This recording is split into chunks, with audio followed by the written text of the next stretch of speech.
Hello and welcome to this very special edition of the Global Dialogue, the Indiaspora Roundtable. I'm Shereen Bhan and we're coming to you from Washington, D.C., right outside the White House. Joining me today are a very special set of guests, people who have been observers and chroniclers of the India-U.S. story for many decades now. Arun Kumar, Seema and Sanjeev, what an absolute pleasure. Thank you very much for joining us here on this special Indiaspora Roundtable.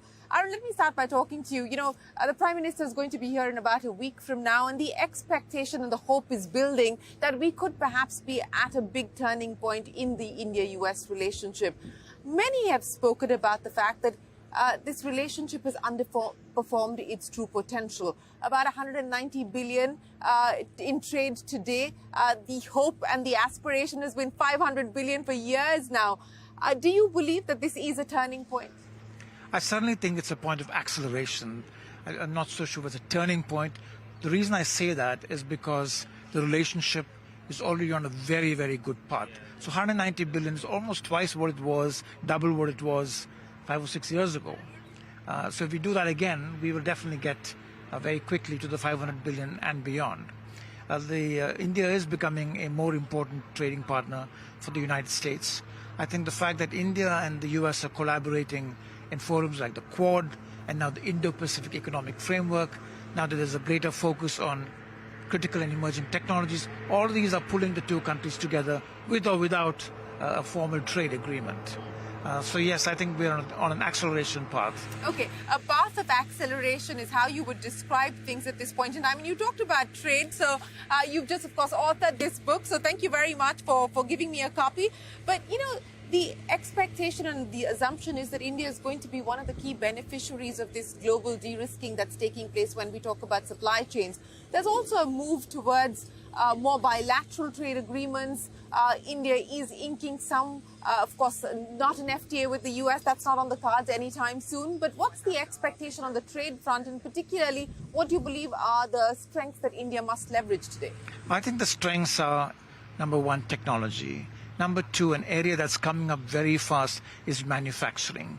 This is, I think, in my view, it's an untold story of how much progress India has made in manufacturing. I mean, look at the automotive business, the growth in manufacturing automotive.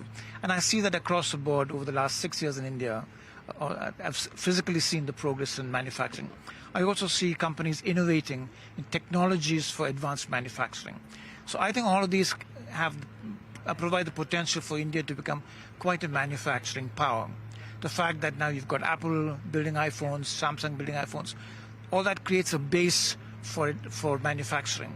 So I'm pretty optimistic. Then you've got the geopolitical issues. You've got the understanding for resilience in supply chains, the de-risking that was brought to the fore when COVID hit, as well as the geopolitical tensions around in the region. So all of these will push things towards India. Now, India needs, of course, to become competitive. I think a lot of the programs like the production-linked incentives and the design-linked incentives, all of these will help advance India's position in manufacturing. Okay, so the manufacturing story you believe is going to be a force to reckon with. Seema, let me address what you're most excited about, and what I'm most excited about is the work that you're doing to nurture the ecosystem around women entrepreneurs. And congratulations on the fund closure. Take us through that. Thank you so much. We're delighted, and I was there when you launched your Future Female Forward, yes. And it was such a thrill. And so we are excited to be sharing this. We've launched the first close of our fund called Achieving Women Equity, which is all funds.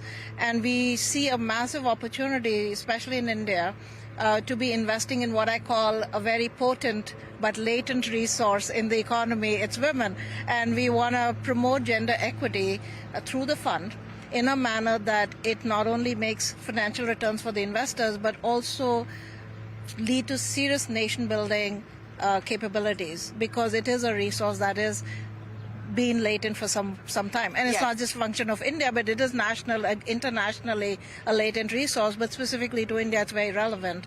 We are headquartered in the U.S., but we see this opportunity in India, so we are very much a U.S.-India collaboration ourselves. And we are seeing a lot of activity in engaging women in supply chain, market making, being an employee base in companies and sectors which are poised for growth. So, for example, we are targeting climate, health, agri as massive areas and massive sectors of where we can engage women in a manner that they don't always have to be founders of companies, but they could be active supply chain participants or employees or leaders or even consumers, because India's unlocking a serious potential of women being consumers of products. And there's a huge story to be told. A huge story to be told, and I'm in awe, no pun intended, Seema. But, so what are we talking about? What's the kind of money that you hope to deploy? We are looking to, our fund is aspirationally a $60 million fund. And we have announced our first close at $15 million. We're looking to come in more at the pre-Series A, Series A. I call it the unfortunate valley of death, because that's kind of the pivotal point where companies that can be poised for growth fail in getting that pivotal funding. So we're trying to be that gap fund, that funding source where we can change or make it an inflection point where a company can rapidly grow. And so we are different from a slightly different venture fund, if you want to call us that, because we see ourselves more as early growth, just bases the kind of target audience that we have. Women businesses specifically are very focused on revenue. They're very focused on getting to profitability as soon as possible. So we are shameless in saying we want to be investing in post-revenue companies. Why not? You know, that comes and goes in cycles, because every time there is a dip in the markets, people do gain religion around the need to find companies where the product market fit is best demonstrated by revenue. So we are looking to invest in companies that will benefit from our source of equity capital, be able to attract and catalyze additional sources of capital and help them scale. Well, more power to you. And Sanjeev, so excited about manufacturing. That's Arun's big bet. Excited on the latent, but, the sort of power, a potent power of women. What are you feeling most confident about? Well, a couple of things, Shereen.